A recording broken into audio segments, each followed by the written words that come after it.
히브리서 4장 14절로 16절 합독입니다. 한 번 더 시작. 그러므로 우리에게 큰 대제사장이 계시니 승천하시니 곧 하나님의 아들 예수시라. 우리가 믿는 도리를 굳게 잡을지어다. 우리에게 있는 대제사장은 우리의 연약함을 동정하지 못하실 이가 아니요 모든 일에 우리와 똑같이 시험을 받으시니로되 죄는 없으시니라. 그러므로 우리는 긍휼하심을 받고 때를 따라 돕는 은혜를 얻기 위하여 은혜의 보좌 앞에 담대히 나아갈 것이니라. 아멘. 오늘은 우리가 축복으로 말하면 반드시 열매를 맺어야 되는데 그 열매가 여러분이 일을 하는 데 있어서 그 일은 하고 나면 반드시 뭐가 있어요? 수고에 대한 대가가 있는 거예요. 대가. 그 사람들은 노동이다. 노동이다 하면은 힘든 생각이 들잖아요.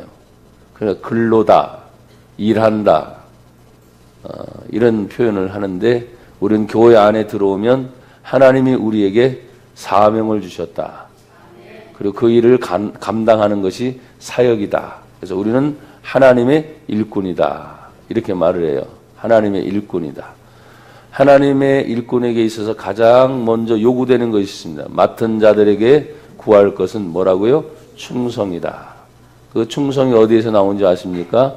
피스토스라고 하는 헬라 원어에서부터 출발이 돼서 그것이 곧 충성이 믿음으로부터 인한 출발이에요.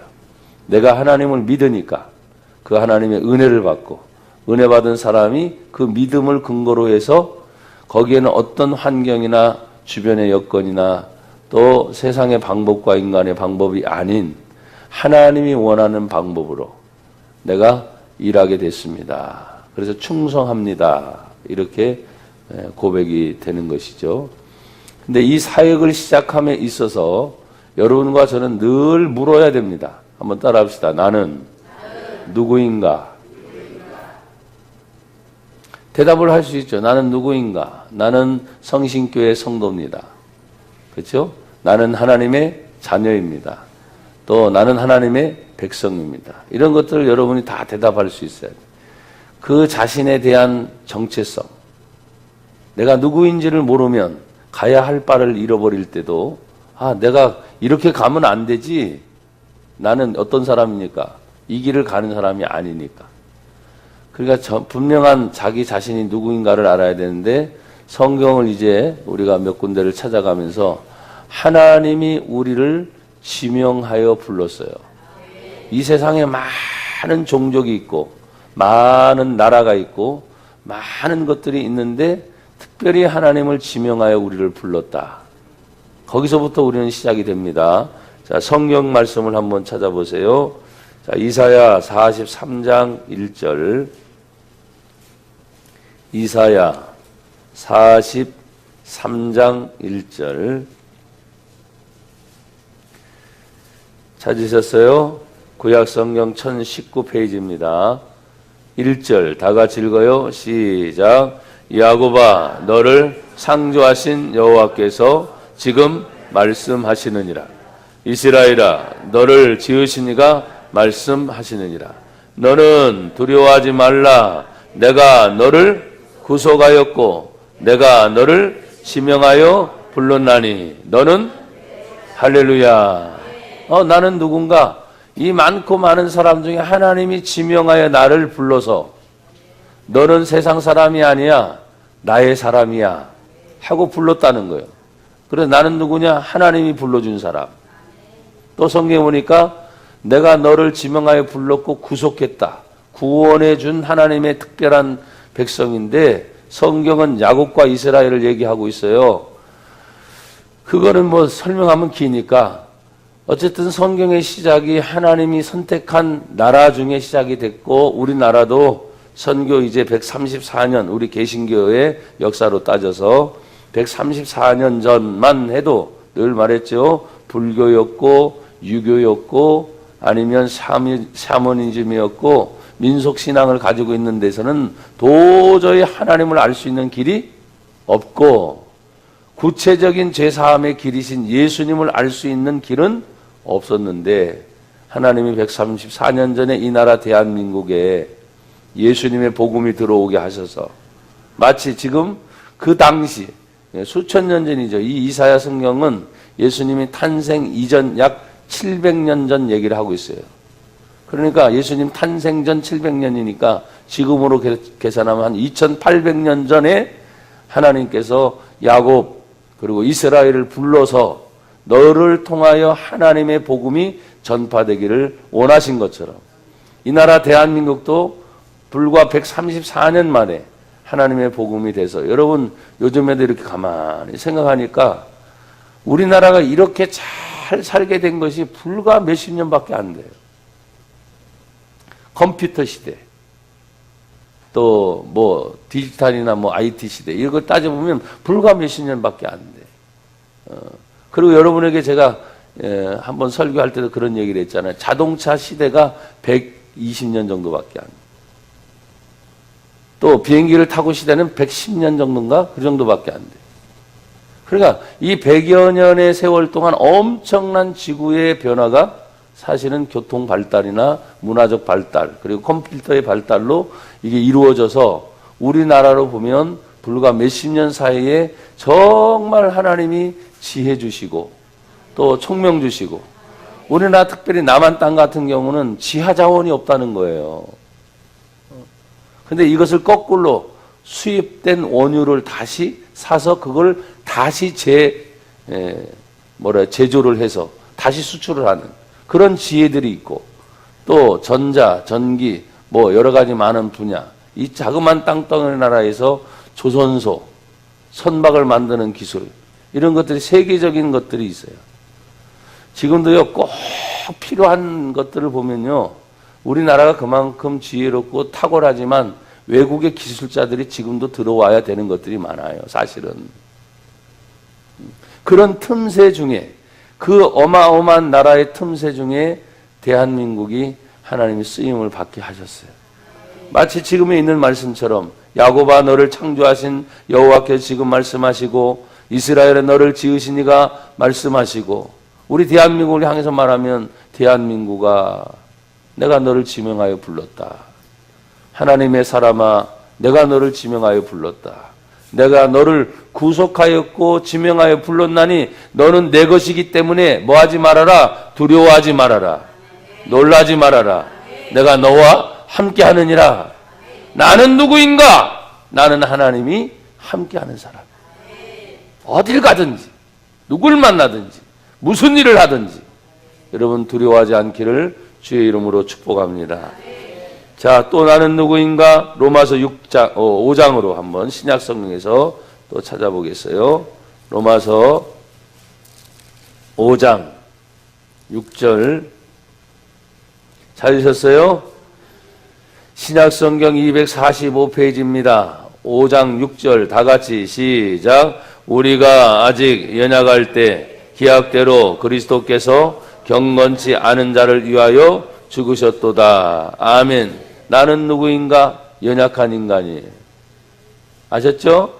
연약한 인간이지만 하나님의 약속대로 그리스도 예수께서 경건하지 않은 자를 위하여 죽으셨고 의인을 위하여 죽는 자가 쉽지 않고 선인을 위하여 용감히 죽는 자가 혹 있거니와 8절은 또 다같이 읽어요. 시작. 우리가 아직 죄인 되었을 때 그리스도께서 우리를 위하여 죽으심으로 하나님께서 우리에 대한 자기의 사랑을 확증하셨느니라. 아멘. 심지어 우리가 지금 뭐예요? 죄인 되었을 때.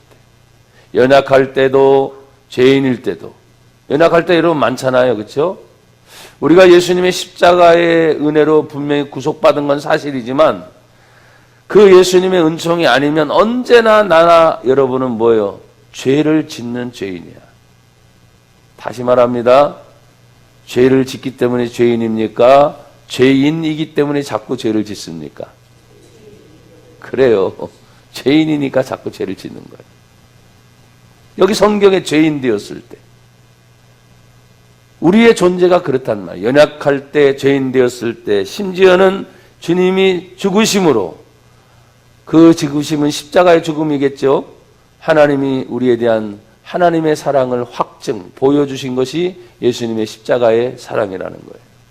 자, 9절 읽습니다. 제가. 그러면 이제 우리가 그의 피, 예수의 피로 말미암아 의롭다 하심을 받았으니 더욱 그로 말미암아 진노하심에서 뭘 받을 것이니? 구원받을 것이니. 좋아, 연약해도 구원받을 수 있다. 아멘. 죄인이어도 구원받을 수 있다. 그것이 하나님의 은혜인 거죠.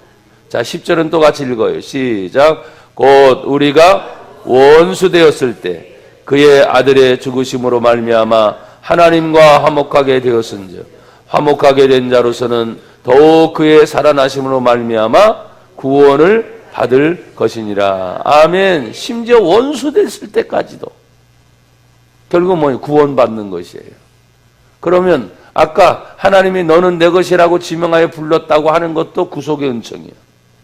연약할 때, 죄인 되었을 때, 심지어 원수 되었을 때까지라도 하나님은 우리를 구원하시기 위하여 예수님의 십자가의 죽으심을 자꾸 얘기하는 거예요. 그래서 나는 누구인가?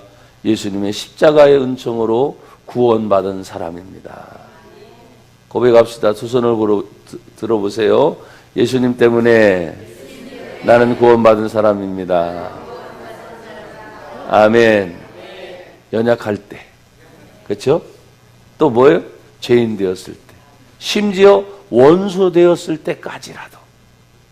이게 얼마나 큰 사랑이에요. 여러분, 원수가 멀리 있다 그러지 않았죠? 원수가 어디 있다 그랬어요? 우리 엄마들 말 조심해야 돼. 딸내미 아들도 뭐 이 왼수 같은 거 이런단 말이에요. 말을 안 들으면은. 원수가 멀리 있지 않아. 가장 가까이 있어. 근데 원수 되는 것까지도 오늘 하나님은 사랑을 하셨어요. 자, 그래서 11절을 읽어보세요. 시작. 그뿐 아니라 이제 우리로 화목하게 하신 우리 주 예수 그리스도로 말미암아 하나님 안에서 또한 즐거워하느니라. 아멘. 구원받았으니까 뭐가 있어요? 하나님 안에서 뭐요? 즐거워합니다. 여러분, 은혜의 생활이 뭡니까? 즐거운 거예요. 감사한 거예요. 또 늘 고마운 걸 찾아내는 거예요. 사람들은 이제 벌써 2019년이 지나서 오늘 1월 5일이고 내일 1월 6일인데 아직도 2018년이라는 단어가 나오는 사람이 종종 있어. 잊어버리지 않는 거야. 왜? 이 사람이 이게 인박이 있나 그러잖아요. 계속. 나도 모르게. 한참 지나야 뭐요? 새로운 것이 이렇게 덧입혀져. 여러분, 우리가 주님 안에서 언제나 새로운 사람으로서 구원받은 사람이 되었기 때문에 하나님 안에서 지금 즐거워하느니라. 그러니까 나는 누구인가 할 때 벌써 몇 가지가 쫙 나왔죠. 이런 확실한 자신의 정체성을 가지고 일을 해도 뭐예요? 아, 나는 하나님 안에서 즐거워하니까 즐겁게 일을 해야 되잖아요. 왜 억지로 일을 해요? 왜 짜증내면서 일을 해요? 왜 화내면서 일을 해요? 또 나는 연약하지 않았나? 또 나는 죄인이지 않았나? 심지어 나는 하나님과 원수된 나까지도 구원을 받아서 이런 은총을 입었는데 내가 주변에서 이렇게 보면 미워할 사람이 있어요? 없어요? 없는 거예요. 왜? 지금 금방 여러분 모두가 다 해당됐잖아요. 하나님 보시기에 그냥 나 같은 사람도 원수가 될 때가 있다니까. 그런데 그 은총을 주신 그 하나님의 은혜를 생각하면 여러분 2019년 안에는 많이 웃으세요. 감사 많이 하시고 고맙습니다 많이 하시고 하셨죠? 하나님 안에서 즐거워하는 사람이다 이렇게 말했어요. 그럼 이제 일을 시작해도 뭐예요? 훨씬 달라지죠. 모든 상황이 달라지는 거예요. 자, 그러면 또 성경을 보시면서 같이 또 한 번 더 찾아봅시다. 이렇게 나는 누구인가를 물었을 때 한번 따라합시다. 진정으로 나는 변화됐는가? 말만 나는 하나님의 자녀래. 아셨죠?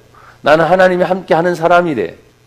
근데 진정한 변화가 일어나지 못하면 말은 그렇게 해도요, 여전히 미워하고요, 여전히 싸우고요, 여전히 화내고요, 여전히 비판적이고요, 여기서는 그렇고 뒤돌아가서는요, 거짓말을 해요. 이게 사람이야. 내가 요사이 거짓말하는 사람 때문에 얼마나 스트레스를 받는지. 우리 성도들은 아니어서 다행이야. 들키면 아주 죽어. 아주. 제가 죽는 게 아니고 여러분 스스로 죽는다는 말이야. 여러분, 우리가 하나님의 은혜를 받고 난 다음에요, 내 안에 투명하게 다 비춰져서 자기 스스로도 괴로워서 못 살걸. 그런데 은혜를 비침을 받고 나서 그걸 잊어버리게 되면 양심의 화인을 맞았다 그래요. 느끼질 못해. 느끼질 못하는 거예요. 여러분, 뜨거운 곳에 뜨거운 손이 딱 닿으면 뭐, 아, 뜨거워! 이래야 되잖아요. 감각이 없으면 뭐예요? 지살이 지글지글 타고 있는데도 뭐예요? 뜨거운 걸 모르는 거야. 이게 양심의 화인을 맞았다는 거예요. 말씀을 들으면 뭐합니까? 우리가 6일 동안 열심히 기도하면서 내가 6일 중에 어제 5일차 저도 모르게 예수님의 이야기를 많이 하는데도 불구하고 통성 기도할 때는 악썼잖아요. 이유가 있어요. 이유가 있어. 딴 때보다 더 악썼어. 예수님을 얘기해 놓고 일일이 다 설명을 드리진 않겠어요. 우리가 주님의 역사할 때 교회 안은 당연히 그렇죠. 하나님의 성령님만이 역사하셔야 되잖아요. 하나님의 은혜만이 역사하셔야 되잖아요. 근데 은혜가 강력히 일어나고 성령이 강력히 일어나면 반드시 마귀라는 놈이 뭐예요? 가만히 두질 않거든. 다른 거 저기서 놀고 있는 놈도 다 끄집어다가 야, 여기 난리 났다. 여기 은혜 받으면 안 되니까 말이죠. 성령 충만 받으면 안 되니까 난리 났다. 야, 졸개들 다 몰려 와서 지금 어떻게 해요? 여러분 기도를 방해할 거예요. 은혜 받은 6일 동안 참석했다가도 하루아침에 6일 거 다 날아갈 수도 있어. 그러니까 정신 바짝 차려야 돼. 예배가 늘 있으니까 늘 있는 예배라고 생각하면 안 돼. 그래서 저는 통성으로 기도하면서 뭐냐, 여러분과 같이 있지만 여기 지금 나와야 될 사람이 수십 명, 아니 전체가 나오면 이 자리가 꽉 차고 남을 텐데 못 나오는 사람들을 바라보면서 하나님, 기도가 쌓여지게 하셔서 언젠가는 하나님 말씀이 외쳐질 때 언젠가는 하나님 말씀이 살아있고 운동력이 있다고 말씀하셨으니까 듣는 여러분들은 지금 직접 듣지만 듣지 못하는 사람들까지 생각하고 제가 설교하는 거예요. 그게 담임 목사의 마음이야. 그건 전 보인단 말이에요. 여러분만 보이는 게 아니란 말이에요. 앞을 보면서 계속 얘기하는 거예요. 앞을 보면서. 있어야 될 사람이 없어. 그래도 그냥 있는 줄 알고 그냥 외치는 거야.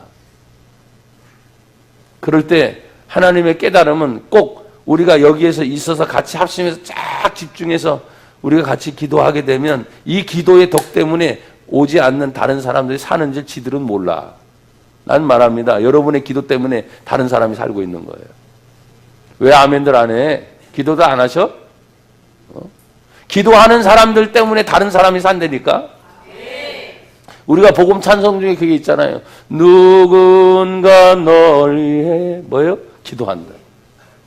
내가 기도를 안 한다고 해서 기도가 멈추는 게 아니야. 내가 기도를 못하면 누군가를 통해서 하나님 뭐예요? 기도를 안 하면 죽게 돼 있으니까 기도를 하게끔 하시는 거예요. 그러니까 여러분 6일 동안 하면서 딴 때보다 더 많이 기도하잖아요. 우리가. 내가 살고 우리의 기도를 통해서 다른 사람이 살아나기 위해서. 기도는 사는 겁니다. 말씀도 사는 거죠. 은혜도 사는 거잖아요. 그래서 생명을 자꾸 강조한 거 아닙니까? 내가 하나님 앞에서 나는 누구인가 정체성을 알았는데 진짜 정말 변화됐는가 하는 거예요. 자, 보십시다.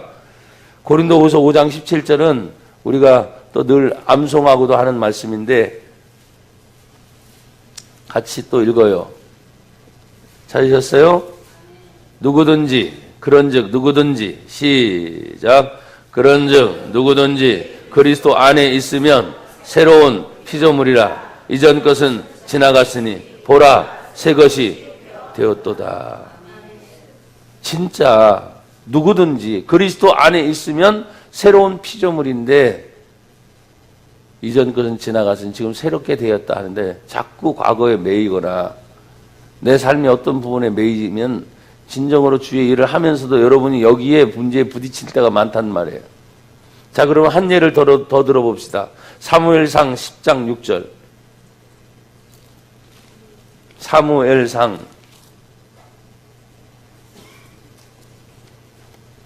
10장 6절.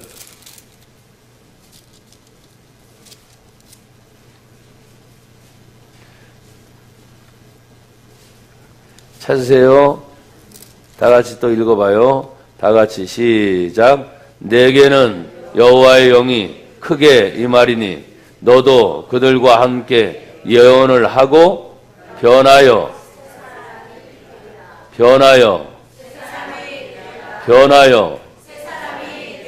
한 번 더 변하여 진짜 변했냐 이 말. 진짜 하나님의 영이 임하면 변하여 새 사람이 된다는 거죠. 그러면 자기 자신이 이걸 느낄 수가 있는데 7절에 보면 이 징조가 내게 임하거든 너는 기회를 따라 행하라. 하나님이 너와 함께 하시느니라. 자기가 알아. 자기가 지금 하나님의 은혜를 받고 있는지 성령 역사하고 있는지 자기가 안단 말이에요. 최소한도 하나님의 성령이 우리에게 임하면 변하여 새 사람 되는데 오늘 본문 사무엘상 10장은 사무엘이 기름병을 가져다가 사울이라고 하는 사람의 머리에게 붓고 일을 마치고 여호와께서 내게 기름을 부으사 그의 기업의 지도자로 삼지 아니하였느냐 하면서 기름을 붓고 하는 후에 일어난 일인데 이 사울은 한 번도 그런 일을 체험하지 못하니까 뭐예요? 사람들이 자기를 찾아오는 걸 보고 그냥 가서 숨을 정도로 굉장히 덩치도 크고 키도 크지만 마음은 소심한 사람이었어요. 그러니까 사람들이 찾아오는 걸 피해서 숨을 정도로 소심한 사람이고 또 적극적이지 못했어요. 내성적인 사람이에요. 근데 하나님의 성령이 임하면 이게 완전히 변해서 새 사람이 된다는 거예요. 하나님의 영이 임하니까 그를 사로잡아서 소극적인 사람이 적극적인 사람이 되고 내향적인 사람이 외향적인 사람이 되고 자신이 없던 사람이 담대해지게 되고 하나님의 성령을 따라서 지금 움직이게 되니까 그가 이스라엘의 왕의 지도자로서 그 일을 감당하기 위해서 하나님이 성령을 그에게 주셨다는 거예요. 그대로는 못 써. 그러니까 변화하여서 새 사람 되고 하나님이 쓰시는 거죠. 우리가 예수 믿으면 변해서 새 사람이 되듯이 교회 와서 왜 자꾸 세상 얘기합니까? 그건 세상이 있을 때 얘기죠. 교회 왔을 때는 성경 안에서 하나님이 무슨 말씀을 하는지 하나님 말씀 안에서 여러분이 교제를 나누셔야 돼. 직장도 또 여러분이 사회생활을 하다가 우리들이 할 일은 참 많지만 하나님의 은혜 안에서 모든 역사를 이루어가는 저와 여러분이 되기를 주의 이름으로 축복합니다. 오늘도 하나님이 우리에게 말씀하십니다. 그 말씀의 능력을 따라서 이루어갈 수 있도록 오늘 다시 한번 성경을 보면서 같이 더 나아가기를 원해요. 다 한번 따라합시다. 성령이 임하면 변하여 새 사람 됩니다. 아멘. 옆에 분 뒤에 분 쳐다보면서 변합시다. 한 번 더 변합시다. 아멘. 예. 여러분이 변한다고 구호를 외쳐서 변하는 건 아니지만 하나님 내가 변화되기를 원합니다. 예. 하나님의 성령이 임해야 변하셔서 새 사람 된다. 성령은 언제 임하는가? 말씀을 듣고 또 성령은 언제 임하는가? 지금 사울이라고 하는 사람 앞에 누가요? 사무엘이 기름을 부었어요. 기름을 부으면서 주의 선지자가 말씀을 전해주는 거예요. 너는 어떤 사람이 될 것이다.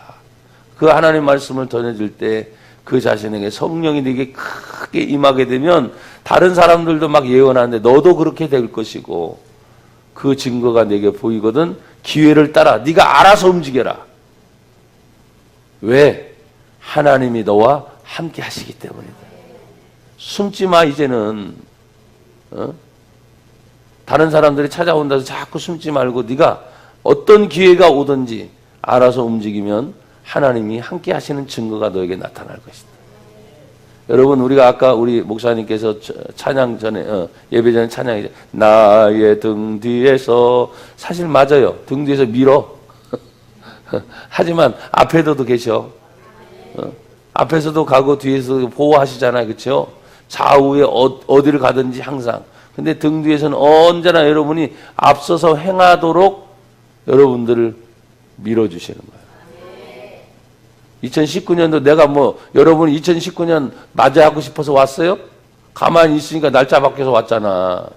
원하는 사람이 있었어요? 새해 되면 뭔가 특별히 막 달라질 것 같아요? 이번 주 중에 한 3사람이 고침을 받았어요. 통풍이 사라졌고 가슴에 답답증이 사라졌고 또 한 사람은 와서 기도의 응답을 받고 돌아갔고 우리 조 집사님이 첫날 12월 31일 날 송구영신 예배 우리 안 하고 이 부흥 집회를 했잖아요. 그 바쁜 와중에 저 대구에서 일하다가 오늘 마지막 시간에 왔어요. 그리고 낮에 저에게 말을 했어요. 하나님이 기가 막히게 다시 일할 수 있는 좋은 직장을 주셨다고. 그래서 오늘 성경에 기회 주신 하나님께 감사하다고 예물을 드렸어요. 그게 어떻게 맞는지 사람들은 잘 몰라요. 그러나 하나님께서 모든 걸 계획하고 계세요. 인도하고 계세요. 이런 모든 것들이 여러분 모두가 된다면 담임 목사로서는 할렐루야 놀렐루야지. 기가 막힌 거야. 근데 어떤 때는 항상 아쉬움이 있어요. 그 안타까움이 있고. 다 표현하지 못한, 여러분들은 보지 못하지만 또 저에게 보여지는 것들이 있잖아요. 2019년은 또 누구 가정 또 그럴 것이다 하나님 이렇게 인도하시겠다 하는 마음이 또 올 때가 있단 말이에요.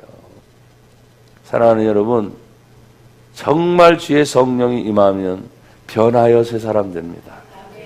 그래야 변해서 새 사람 된 상태에서 일을 해야지. 아무리 여러분에게 좋은 걸 가져다 줘도 예수님 뭐라고 말씀하십니까? 낡은 가죽 부대, 아직 변하지 않았잖아요. 낡은 가죽 부대에 하나님이 새 포도주를 아무리 부어줘도 어떻게 돼요? 담을 만한 능력이 안 돼서 그 낡은 가죽이 터져버려요. 하나님은 새 은혜를 언제나 주시거든. 근데 변화되지 않는 낡은 가죽 부대야. 줘도 못 써먹어. 근데 방법이 있어요. 내가 새 포도주로 변화되면 새 포도 부대지, 부대로 변해 새 부대가 되면 하나님이 새 포도주를 부어주실 때 다 괜찮아. 그걸 예수님이 가르치셨잖아요. 그러니까 문제는 하나님 포도주 주세요, 새 거 주세요, 이게 문제가 아니야.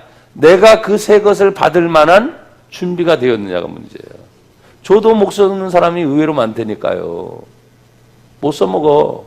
그렇게 안 돼. 왜? 아직도 세상적인 냄새가 나. 아직도 인간적인 생각을 계속 가지고 있으면서 뭔가 하나님께로부터 오면 달라지겠지. 아니, 그 상태에서는 여러분 와도 못 쓴다니까요. 내가 완전히 변화돼서 주님 주신 것을 받아야 모든 것이 괜찮아지는 거죠. 자, 이제 또 성경을 보십시다. 여러분 고백합시다. 우리는 은혜 아래 있습니다. 자, 로마서 6장으로 다시 돌아가서 로마서 6장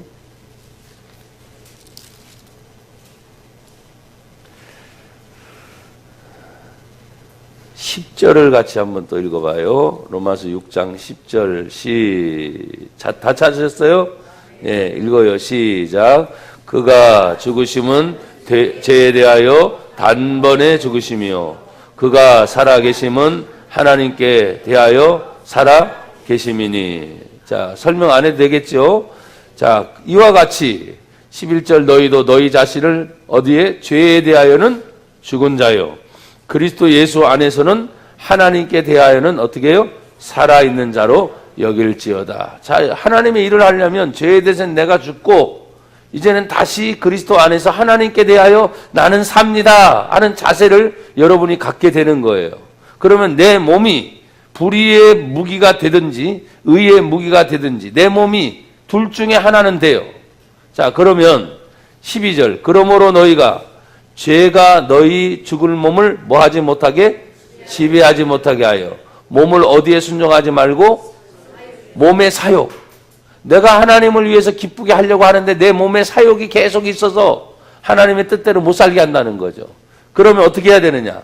13절 다 같이 읽어요. 시작. 또한 너희 지체를 불의의 무기로 죄에게 내주지 말고 오직 너희 자신을 죽은 자 가운데서 살아난 자 같이 하나님께 드리며 크게 너희 지체를 의의 무기로 하나님께 드려라. 아멘. 내 몸이 의의 병기가 되면 하나님께 드려지는 겁니다.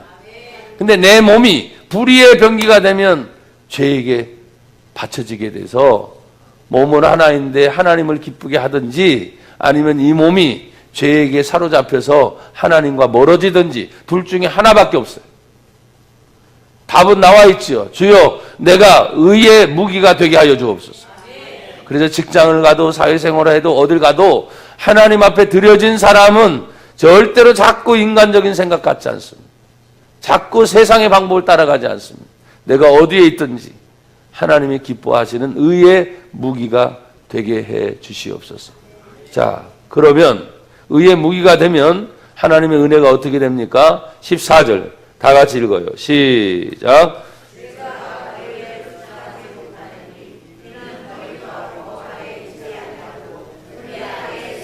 아멘. 여러분의 몸을 잡고 하나님께 의의 무기로 드리면 죄가 여러분을 주장하지 못해요.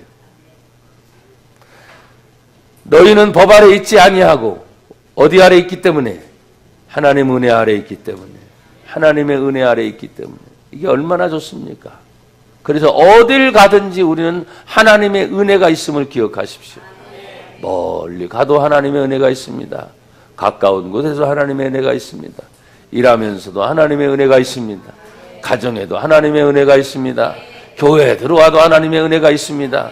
왜? 그 은혜를 느끼는 건 내가 의의 무기인 내 몸이 의의 무기로 하나님께 자꾸 드리다 보면 그걸 느끼고 발견하게 되고 더 풍성해지게 돼 있어요.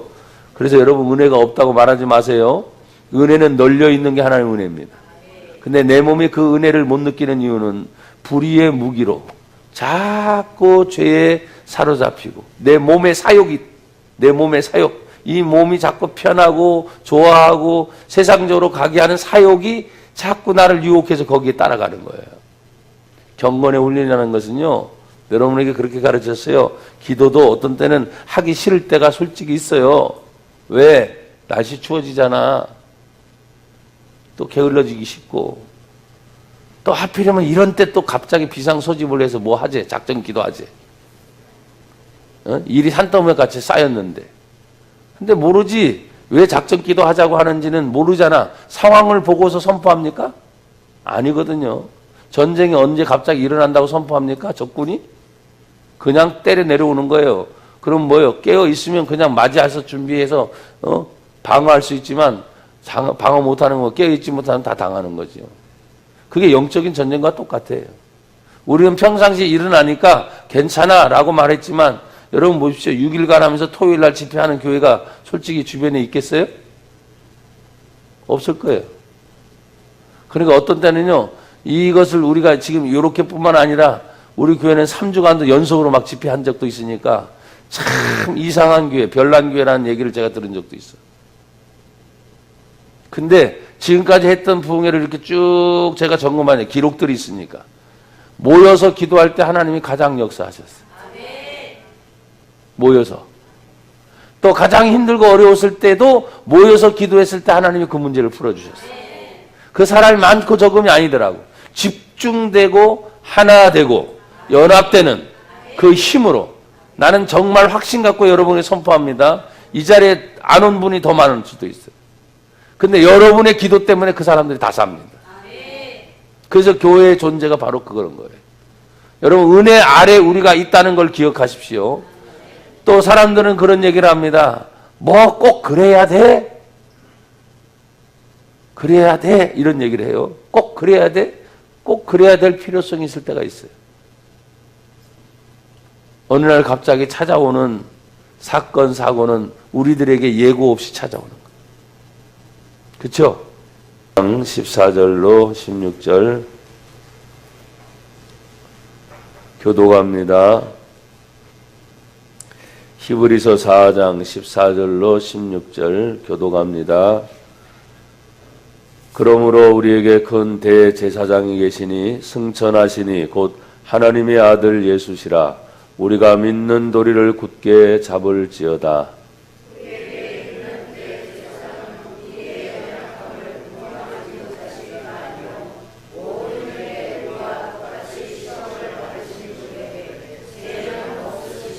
다 같이요. 그러므로 우리는 긍휼하심을 받고 때를 따라 돕는 은혜를 얻기 위하여 은혜의 보좌 앞에 담대히 나아갈 것이니라. 아멘. 합독입니다. 한 번 더 시작. 그러므로 우리에게 큰 대제사장이 계시니 승천하시니 곧 하나님의 아들 예수시라. 우리가 믿는 도리를 굳게 잡을지어다. 우리에게 있는 대제사장은 우리의 연약함을 동정하지 못하실 이가 아니요 모든 일에 우리와 똑같이 시험을 받으시니로되 죄는 없으시니라. 그러므로 우리는 긍휼하심을 받고 때를 따라 돕는 은혜를 얻기 위하여 은혜의 보좌 앞에 담대히 나아갈 것이니라. 아멘. 순서지의 회개기도문 또 같이 함께 고백합니다. 1번 시작. 성장과 변화, 열정이 사라진 형식적인 신앙생활을 회개합니다. 2번 시작. 육신의 정욕, 안목의 정욕, 이생의 자랑에 매여 있었음을 회개합니다. 3번 시작. 시간과 물질과 지식과 재능을 잘 관리하지 못한 것을 회개합니다. 4번 시작. 여러 가지 핑계로 게으르고 나태하여 무너진 신앙생활을 회개합니다. 5번 시작. 서로 사랑하라는 말씀을 알면서도 실천하지 못한 것을 회개합니다. 6번 시작. 주님의 사랑으로 봉사해야 함에도 원망과 불평했던 것을 회개합니다. 7번 시작. 말로 다른 사람의 마음에 깊은 상처를 주었던 것을 회개합니다. 8번 시작. 가족들에게 그리스도인의 본을 보이지 못한 것을 회개합니다. 9번 시작. 전도를 소홀히 여겼던 것을 회개합니다. 10번 시작. 나 자신과 가정, 교회의 부흥에 관심이 없었음을 회개합니다. 아멘. 믿음의 고백은 저를 따라 해주세요. 나는 은혜 받아 잘 될 것입니다. 나는 성령 충만 받아 잘 될 것입니다. 나는 예수님이 내 안에 계셔서 잘 될 것입니다. 나는 다시 회복되어 잘 될 것입니다. 나는 감사와 축복으로 잘 될 것입니다.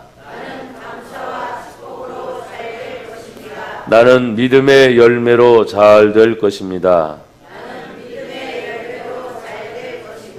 나는 예수님의 사랑으로 잘 될 것입니다. 나는 신앙의 열정으로 잘 될 것입니다. 나는 하나님의 군사로 잘 될 것입니다. 나는 복음을 전하는 충성된 일꾼으로 잘 될 것입니다.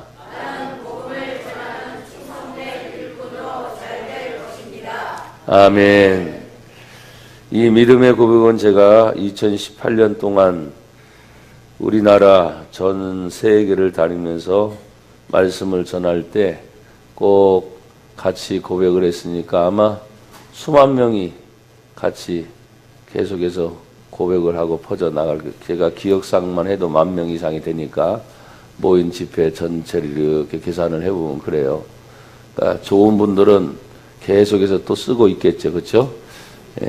여러분들의 믿음의 고백이 되기를 주의 이름으로 축복합니다. 이제 6일 동안 우리가 축복의 행진을 하면서 제가 기도 중에도 말씀을 드렸지만 1일차 축복의 은혜에 대해서, 2일차 축복의 역사에 대해서, 3일차 축복의 통로에 대해서, 4일차 축복의 씨앗에 대해서, 5일차 축복의 영광에 대해서, 6일차 오늘 축복의 열매 사역에 대한 부분을 같이 은혜를 나누고자 합니다. 내일 돌아오는 주일은 우리가 신년 첫째 주일 예배로 올려드리게 되고 신방을 저에게 요구한 분이 우리 남영규 장로님, 그 다음에 오혜경 집사님, 두 분은 내일 말고 다음 주 주일날 제가 신방을 기도하면서 준비할 테니까 신방 하시고자 하시는 분만 그냥 접수 받습니다. 그래서 예전처럼 무슨 표를 만들고 그런 거 없어요. 그래서 하실 분들만 부담 갖지 말고 여러분들이 신년 들어서 신방을 신청을 하시면 또 가도록 하겠습니다. 남영규 장로님하고 오혜경 집사님은 다음 주 주일에 오후 예배를 마치고 난 후에 두 가정 신방하도록 하겠습니다.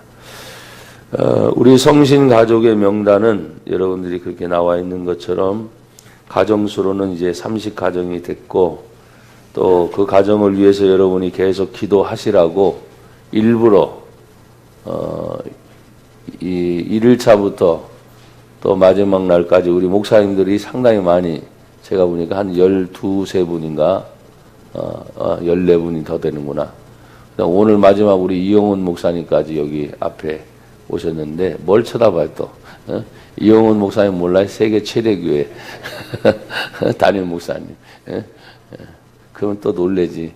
성함이 같은 거예요.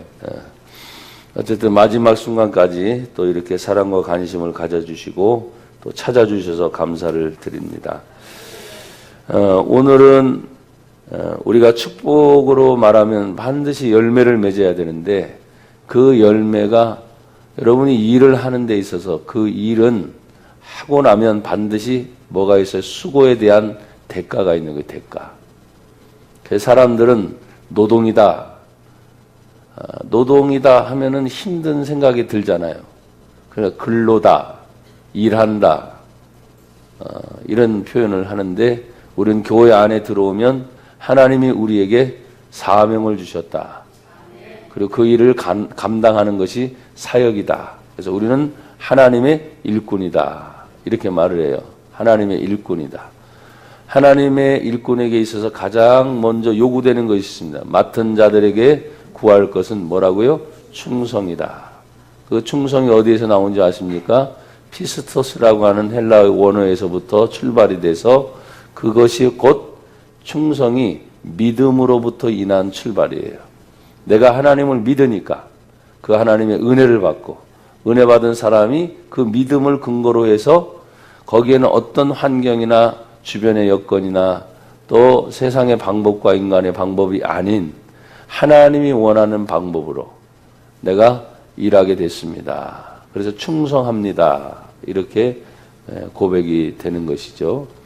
근데 이 사역을 시작함에 있어서 여러분과 저는 늘 물어야 됩니다. 한번 따라 합시다. 나는 누구인가? 대답을 할 수 있죠. 나는 누구인가? 나는 성신교회 성도입니다. 그렇죠? 나는 하나님의 자녀입니다. 또 나는 하나님의 백성입니다. 이런 것들을 여러분이 다 대답할 수 있어요. 그 자신에 대한 정체성. 내가 누구인지를 모르면 가야 할 바를 잃어버릴 때도 내가 이렇게 가면 안 되지. 나는 어떤 사람이니까? 이 길을 가는 사람이 아니니까. 그러니까 분명한 자기 자신이 누구인가를 알아야 되는데 성경을 이제 우리가 몇 군데를 찾아가면서 하나님이 우리를 지명하여 불렀어요. 이 세상에 많은 종족이 있고 많은 나라가 있고 많은 것들이 있는데 특별히 하나님을 지명하여 우리를 불렀다. 거기서부터 우리는 시작이 됩니다. 자, 성경 말씀을 한번 찾아보세요. 자, 이사야 43장 1절. 이사야 43장 1절. 찾으셨어요? 구약성경 1019페이지입니다. 1절 다 같이 읽어요. 시작. 야곱아 너를 창조하신 여호와께서 지금 말씀하시느니라. 이스라엘아 너를 지으신 이가 말씀하시느니라. 너는 두려워하지 말라. 내가 너를 구속하였고 내가 너를 지명하여 불렀나니 너는 할렐루야. 나는 누군가? 이 많고 많은 사람 중에 하나님이 지명하여 나를 불러서 너는 세상 사람이 아니야. 나의 사람이야. 하고 불렀다는 거예요. 그래서 나는 누구냐? 하나님이 불러준 사람. 또 성경에 보니까 내가 너를 지명하여 불렀고 구속했다. 구원해 준 하나님의 특별한 백성인데 성경은 야곱과 이스라엘을 얘기하고 있어요.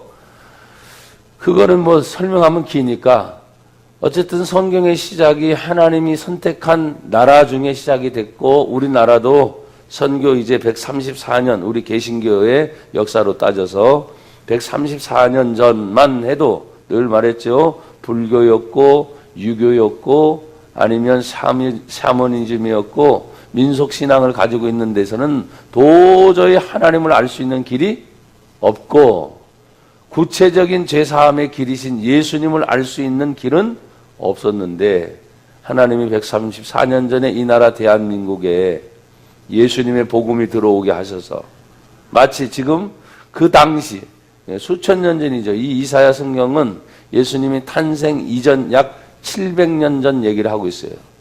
그러니까 예수님 탄생 전 700년이니까 지금으로 계산하면 한 2800년 전에 하나님께서 야곱 그리고 이스라엘을 불러서 너를 통하여 하나님의 복음이 전파되기를 원하신 것처럼 이 나라 대한민국도 불과 134년 만에 하나님의 복음이 돼서 여러분 요즘에도 이렇게 가만히 생각하니까 우리나라가 이렇게 잘 살게 된 것이 불과 몇십 년밖에 안 돼요. 컴퓨터 시대, 또 뭐 디지털이나 뭐 IT 시대 이런 걸 따져보면 불과 몇십 년밖에 안 돼. 그리고 여러분에게 제가 한번 설교할 때도 그런 얘기를 했잖아요. 자동차 시대가 120년 정도밖에 안 돼. 또 비행기를 타고 시대는 110년 정도인가? 그 정도밖에 안 돼. 그러니까 이 100여 년의 세월 동안 엄청난 지구의 변화가 사실은 교통 발달이나 문화적 발달 그리고 컴퓨터의 발달로 이게 이루어져서 우리나라로 보면 불과 몇십 년 사이에 정말 하나님이 지혜 주시고 또 총명 주시고 우리나라 특별히 남한 땅 같은 경우는 지하 자원이 없다는 거예요. 근데 이것을 거꾸로 수입된 원유를 다시 사서 그걸 다시 제조를 해서 다시 수출을 하는 그런 지혜들이 있고 또 전자, 전기 뭐 여러 가지 많은 분야 이 자그마한 땅덩어리 나라에서 조선소, 선박을 만드는 기술 이런 것들이 세계적인 것들이 있어요. 지금도요 꼭 필요한 것들을 보면요 우리나라가 그만큼 지혜롭고 탁월하지만 외국의 기술자들이 지금도 들어와야 되는 것들이 많아요. 사실은 그런 틈새 중에 그 어마어마한 나라의 틈새 중에 대한민국이 하나님의 쓰임을 받게 하셨어요. 마치 지금에 있는 말씀처럼 야곱아 너를 창조하신 여호와께서 지금 말씀하시고 이스라엘에 너를 지으신 이가 말씀하시고 우리 대한민국을 향해서 말하면 대한민국아 내가 너를 지명하여 불렀다. 하나님의 사람아 내가 너를 지명하여 불렀다. 내가 너를 구속하였고 지명하여 불렀나니 너는 내 것이기 때문에 뭐하지 말아라. 두려워하지 말아라. 놀라지 말아라. 내가 너와 함께하느니라. 나는 누구인가? 나는 하나님이 함께하는 사람. 어딜 가든지 누굴 만나든지 무슨 일을 하든지 여러분 두려워하지 않기를 주의 이름으로 축복합니다. 자, 또 나는 누구인가? 로마서 5장으로 한번 신약 성경에서 또 찾아보겠어요. 로마서 5장 6절 찾으셨어요? 신약 성경 245페이지입니다. 5장 6절 다 같이 시작. 우리가 아직 연약할 때 기약대로 그리스도께서 경건치 않은 자를 위하여 사람이기 때문에 사람 자체가 문제투성이니까 어디든 그래. 우리 교회만 뭐 유별나다 천만에요. 그러니까 내가 이렇게 오래 참을 수 있는 이유가 그러냐면 다 그렇고 그래. 다 그렇고 그래. 여러분 우리가 만남의 관계 속에서 듣고 깨달은 날부터 깨닫게 되면 내 마음의 변화가 생겼으니까 너희 중에서 이와 같이 또한 온 천하에서도 뭘 맺어요? 열매를 맺어. 열매를 맺을 뿐만 아니라 계속적인 자라나는 성장이 있어요. 여러분의 삶도 마찬가지입니다. 여러분, 우리가 예배를 드리면서 사실은 서로 간의 교제를 나누는 그 시간보다도 예배 시간은 설교를 주로 듣는 차원에 여러분이 계세요. 듣다 보면 뭐가 생긴다고요? 깨달음이 와요. 깨달음.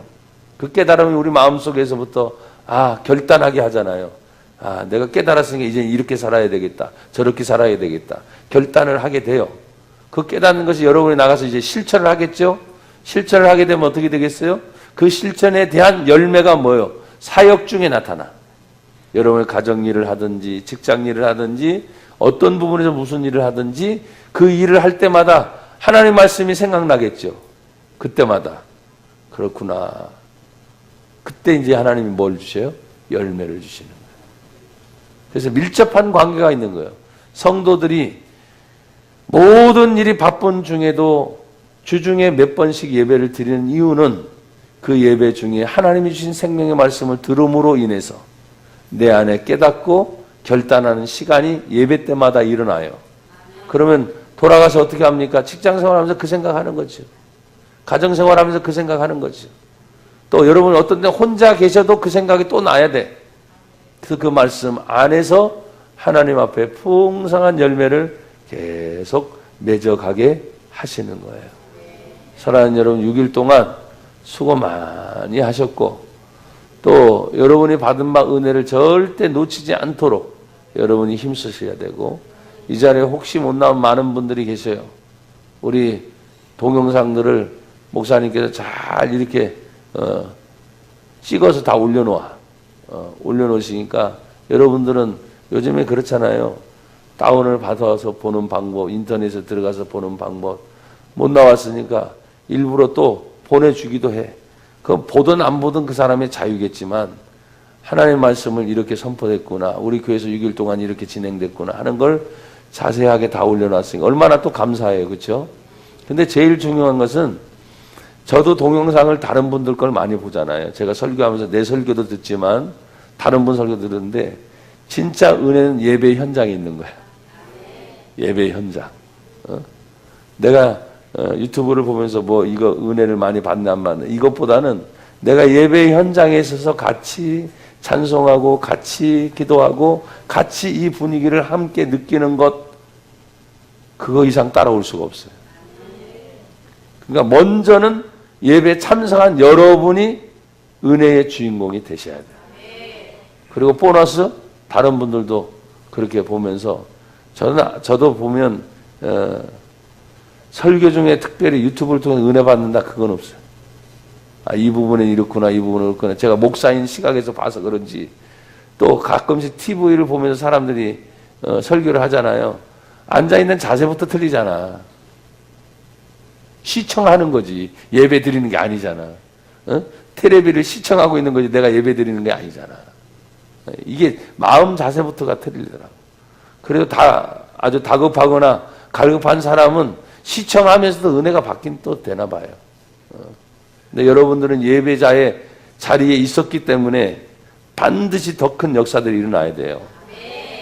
그리고 그 주인공이 돼서 사람들의 봐라, 하나님 이렇게 하셨다 하는 은혜가 있기를 주의 이름으로 축복합니다. 하나님 아버지 감사합니다. 이제 6일 동안 은혜의 보좌 앞으로 나아가는 축복의 행진을 오늘 마치게 되었습니다. 아버지, 많은 하나님의 말씀의 씨앗들이 이 강단에서 사랑하는 성도들에게 선포되어졌습니다. 은혜 주심을 감사합니다. 역사하심을 감사합니다.